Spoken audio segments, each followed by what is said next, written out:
waqooyi bari TV. wufuud ballaaran iyo ergooyin nabadeed oo ka kala yimid gobolada Sool, Buuhoodle iyo deegaano kale oo ay hogaaminayaan Garaad Mukhtaar Garaad Cali Buraale iyo Boqor Cabdilaahi Axmed Cali kana koobnaa isimo cuqaal waxgarad iyo nin garbood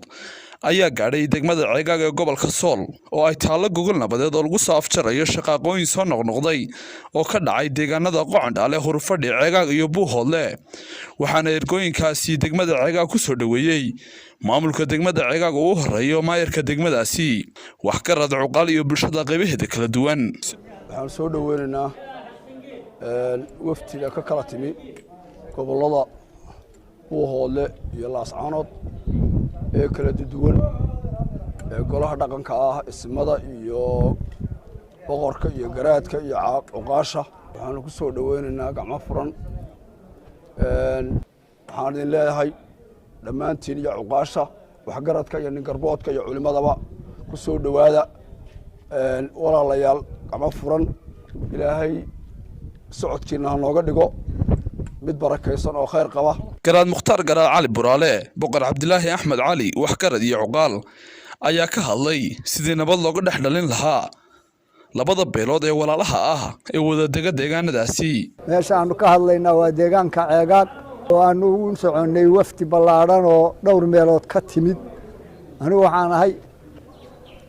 waftida ka timid Docmo ilaa Laascaanood ilaa Dharkeyno hogaaminayay Garaad Mukhtaar Garaad Cali Buraale. waxaanu u soconay hawsha meesha ka dhacay shaqaaqooyinkaas inaanu ka qayb qaadano nabad ku soo dabaallo ilaahayna la kaashano. dadkaasina waxay u socdaan sulux iyo arrintii halkan ka dhacday si loo furdaamin lahaa ilaahayna waxaanu ka baryaynaa inuu jidka toosan ugu toosiyo hawshaana noo fududeeyo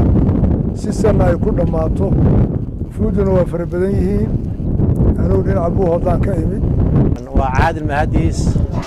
mar haddii magaaladii Ceegaag aanu caawa joogno masjidkeedii ku soo cibaadaysanay suuqeedana cagacageynayno guddoomiyahana aad ugu mahadsan yahay soo dhaweyntuuna soo dhaweeyey magaaladiisi guddoonka u ahaa oo maanta shaqaaqadaas iyo culayskaasi saaran yahay iyadana ilaahay waan ka baryaynaa inuu culayskan ilaahay noo fudeediyo intii hore u dhacdana ilaahay qadartiisun bay ahaydee kuwii ku dhintayna ilaahay u naxariisto kuwii ku dhaawacmayna ilaahay u boogadhayo. waxaa kaloo iyana farxad ii ah inaan maanta dee magaalada kii ku soo horeeyin baa barkadee inaanu caawan maanta galabtana ay noo suurto gashay inaan ku soo dhaweyno boqorkeenii magaalada Ceegaag oo isaguna safar uga yimid xagga iyo degaankii iyo Laascaanood xaggaas ka yimid. kana maanta ilaahay beerkooda burcad isku mariyo culayska meesha yeelan ilaahay noo fudeediyo dhammaantayo nagana qaado khayr noogu dhammaystiro ilaahay beedna kariin. u mahadnaqaynaa waana ii farxad anoo degmadaydii in ismadii kale igu soo dhaweeyaan waana dhaqan la leeyahay marbakiisa waxayna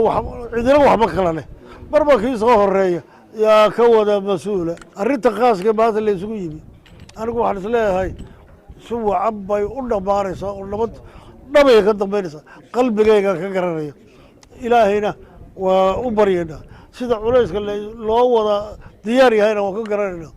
waxaan aad iyo aad ugu diyaar nahay ilaahayna aynu barino si buuxdana nabadda loo wada qaato ciddii wax ku maqan yihiinna wanaajiso ciddii wax ka maqan yihiinna la wanaajiyo si buuxda nabad ha ugu diyaar garoobeen. nabad baanu ugu shaqaynaynaa nabad baanu ugu ducaynaynaa colaad baanu ka habaaraynaa gogol baan isugu keenaynaa waa isku dhaarsanayaan waana lagu dhaqaaqayaa nabadda markaa ilaahayna waa baryeen inuu sidaa u aqbalo.